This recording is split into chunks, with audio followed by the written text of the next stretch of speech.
right. Well, all right. Good morning to you, viewers. Let's begin what's trending. Over the weekend, social media was abuzz with reactions trailing a report by the U.S. Department of Justice indicating that the chairman of Air Peace Airlines, Dr. Allen Onyema, and the chief of finance and administration, Ejiro Igaga, had been charged with alleged obstruction of justice.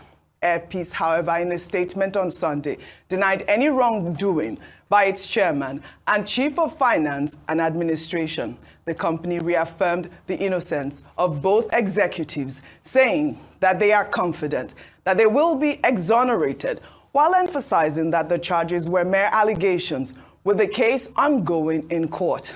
The company also reiterated that Dr. Onyema and his legal representatives have consistently cooperated with relevant authorities throughout the legal process, while the statement reads in part: "These charges levied against our post holders are part of an extended legal process stemming from earlier accusations of financial misdeeds that date back several years. While the charges have been expanded, it is essential to emphasize that both Dr. Onyema and Ms. Igaga remain innocent, and these are mere allegations, and the case is still in court. Our legal team is fully engaged with the matter and is working tirelessly to ensure that justice prevails. We remain confident that through due process, the truth will be revealed, and our CEO and co-defendant will be exonerated." I mean, Dr. Abati, over the weekend, there was this media trial that was going on with the story that came out from the U.S. Department of Justice. Because it's a legal issue, I'd love to hand over the baton to you. Okay. I know that Dr. Onyema had stated in his previous response back in 2019 about these money laundering charges that he was innocent of the crime and that he didn't have anything to do with those charges. Okay, let me piggyback on your point about media trial. Mm-hmm. Over the weekend, I mean, I felt a bit uncomfortable that the Nigerian media seems to have jumped to a conclusion. And this is what we do all the time. Nigerian journalists, they hear a story that is juicy, sensational, they jump on it without hearing the other side. And I think that Nigerian journalists should desist from this media witch hunting, of persons, particularly a person like Mr. Allen Onyema, who, in fact, during the Yar'Adua administration, was a major architect of the nonviolent program leading to the amnesty program, training about 30,000 persons in the Niger Delta region and helping them, through the contract that he got from the federal government, to protect, save, secure the country. Mr. Allen Onyema, in another occasion, has also proved to be a major patriot, during the COVID crisis that we had in 2020, 2021, ferrying people from South Africa during COVID, from other parts of the world, and even when Nigerians had issues in South Africa. In other words, you will expect that the Nigerian media, these same journalists, who jump on sensational stories, will at least try to exercise a little caution. Now, let's go back to 2019. In 2019, Mr. Allen Onyema and Air Peace had made it very clear that, look, those allegations are not true, that he never intended to do any money laundering, and he was not involved in any money laundering, and that the money that they are talking about, was passed through even the banking system in the United States. So where is the fraud? Where is the money laundering? However, the latest development is that the 36 charges in 2019, they've added 2 charges to it in Georgia, and they say, okay, additional 2 charges relating to, according to them, Mr. Onyema and also Mrs. Ehaha, I think that's the name, Ehaha. I think it's an open name, a branch of the Urobo people in the Niger Delta. Yeah, right. Now, they now say that 2 charges have been added, coming to 38. I think that if you check it, well, this is a kind of misunderstanding between 2 jurisdictions, because the aircraft, the 5 aircraft that are at issue in this particular case. They are flying in Nigeria. They are here. They are operational. So I think that these are some of the issues that we need to look at, and not any money, and there is much ado about nothing. So there's more work, it may appear, between for Alegi and Co. and across jurisdictions. But it's not a thing that, you know, the media will just say, oh, this is a juicy story. There was virtually almost no platform, you know, that didn't carry that story. Where I don't think I saw it on Rice News, but, you know, all the stations, they were feeding on it. I say, can we also, you know, protect our own? Because Allen Onyema is one of the shining lights that we have in this country, regardless, without prejudice, as they say in law, to whatever the Americans, they say, they are pursuing. Absolutely. But let us be fair and look at both sides of the story. Audi alteram pattern, they say. Hear both sides of the story before you begin to jump to conclusions. On the issue of the arrest warrant, I believe that had been debunked. I don't think that there were any issues for arrest warrants. But let me read the statement that was issued back in 2019. In his response to the first indictment 5 years ago, Allen Onyema had made it clear that he never laundered money or ever intended to do that. He wondered how funds from bank loans and proceeds from ticket sales could be bad money to be laundered. That was his statement back in 2019. Again, I would reiterate your point, Dr. Abati, which I think was quite excellent. We must avoid this media trial. They are, according to the Department of Justice, innocent until proven guilty in court. We'll take another story. Well, presidential spokesperson Bayo Ononuga has replied Nigerians who have criticized President Tinubu for traveling to the United Kingdom and now to France for his annual leave. On Friday, October 12th, the senior special assistant to the president on political and other matters, Ibrahim Masari, revealed that, President Tinubu left the United Kingdom where he had gone for a 2-week vacation for Paris, France. The president was heavily criticized for traveling outside the shores of Nigeria to spend his leave. While responding to such critics, Ononuga wrote in a post on X. He said, well, President Tinubu is on leave for 2 weeks. He's not restricted to the United Kingdom. It is his private time. He can go anywhere, or he can go to anywhere he so desires. He's still observing his leave. Well, he is still observing his leave at the moment. I mean, I'd love to take a reaction. If you can pull up that reaction on social media, not by Ononuga's tweet, you go to my reaction. This is from Evelyn, who wrote, well, I don't think it's good to be on a leave when many of his countrymen are starving. This is the time to roll up the sleeves, not a time for leave. I would understand if it was a medical trip, but even at that, we have good hospitals here and can attend to our presidents. It is not good for our image that every time our president needs medical or other attention, he runs to Europe. I think that is the rhetoric online, Rufai. A lot of people have said that. And even here in the studio, we have talked about the fact that, I mean, even if it is medical leave, can we have him treat himself in Nigeria? But it's not medical leave. He's on leave while, you know, pump price is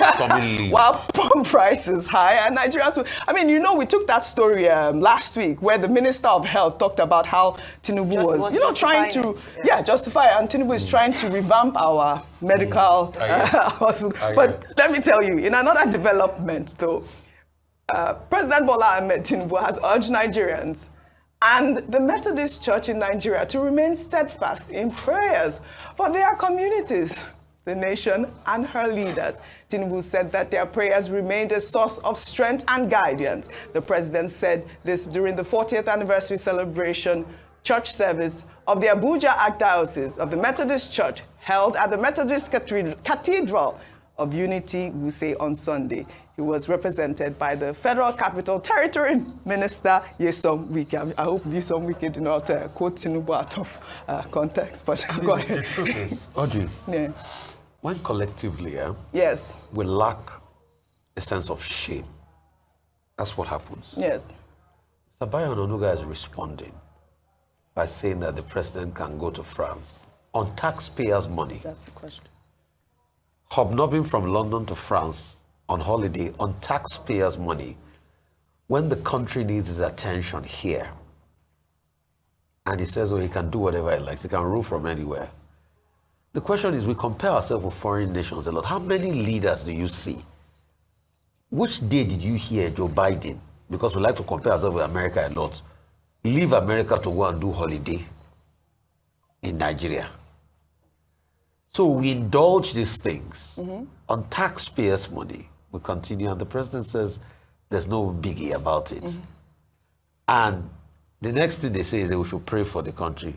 In fact, have we not prayed more than enough? We are saying action. It is about working and praying. I mean, and it has shown beyond reasonable doubt that these people don't rate Nigerians. They don't respect us at all, and all of that.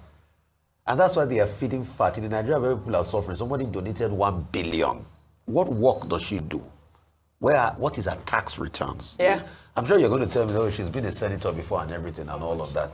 So maybe how much was the salary? I think it was through her foundation, though. So maybe they were from donations. So I mean, the full disclosure. That's what we asked for last week. And it's not today that they've been making, such big hula balloon amount of money.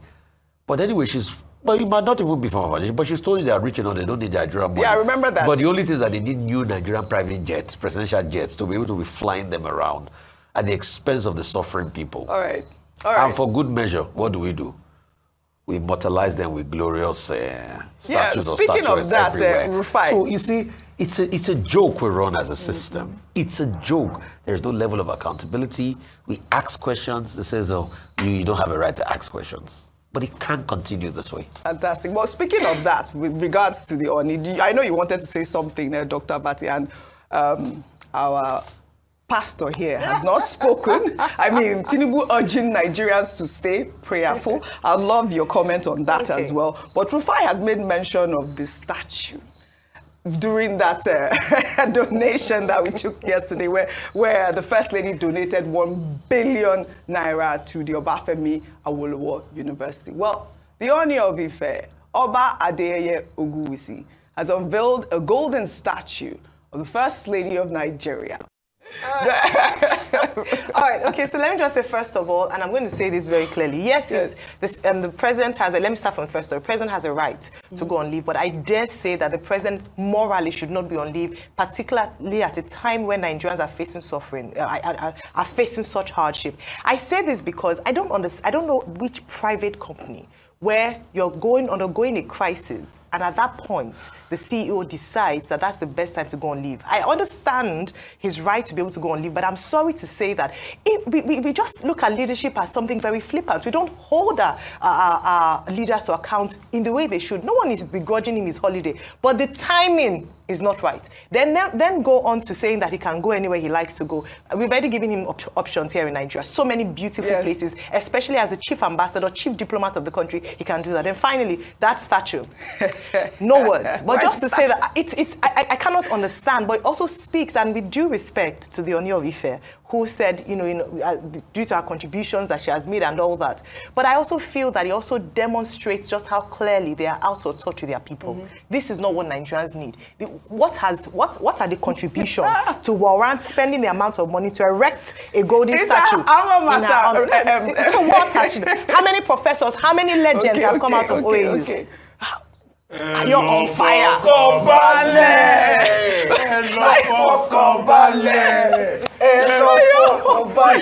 It's like this. Tell us. The president is entitled to his vacation. He has gone from from London to France. Yes. You Nigerians, be grateful for little mercies. You are not in the same situation as the Cameroonians. Cameroon, their president for Biya, he was cited last in Beijing. That working vacation, that emphasis on working. I've said it's an oxymoron. If you're on vacation, you say you are working. We would like, when the president comes back, we would like to know the outcome of that work aspect of that vacation. What have we achieved? Have we brought any investment? Not to hear that we have been getting files, reading files. That is important. Absolutely. The other part of it is that the president he has a vice president. And Vice President Shetima has been very active, even in the absence of the president, regardless of the fact that nobody transmitted authority to him. Fantastic. After all, last week we discussed him talking on the occasion of the girl child anniversary and saying out-of-school children, they need to be taken care of. And he has had other activities. All right. So, hello for they shouldn't go on leave on this. Let me highlight another leader. This is leadership issue in Nigeria. We'll take this story, though. The Commonwealth of Zion Assembly has sparked criticism on social media after sharing a video online showcasing the senior pastor of London's Kingsway International Christian Center, Matthew Ashimuwolo, lavish arrival at its summit in Abuja. You're the only one permitted to speak on this issue. Okay? No. She put her hand on her head. No. She put her hand on her head. I will Let say, me finish. let's speak. Kilon Shele. That's what's happening. Quickly. Okay, so, I mean, Koza they're known for their lavish display, and they're big on what they call honor. They say that in their defense that this is them honoring the man of God. Now, to the extent that this is in terms of the current situation of things and what the Bible enjoins Christianity to be, let all things be done in decency and in order, let your moderation be known to all men. I think that's where a lot of people will have challenges with these things. But let me just say that the sad thing about when you see things like this is that it takes away from the good work that some people are doing. Right. And pastors who are in the trenches and suffering for the sake of the gospel, particularly at this time. Right. There are many people who do a lot of good work, who do a lot of charity work. That should take precedence over this display of wealth. That's what I would say. Dr. Martin, they've deleted the tweets, though. Pastors are getting fat. Yes. Church members are losing weight and having kwashiorkor. This is the paradox of the Nigerian reality. There's a song for that. Bishop na bileki, Pope na enjoyment, Imam na gbaladu. Too much cruise. Pope na enjoyment, Well, I think Imam na gbaladu. I think that was Bishop Matthew Hassan Kuka saying, why are you people still eating pepper soup and chicken and then wasting money on Nigeria? Well, all right. Well, all right. I know. Let's go. Let's go. The Lord is good all the time.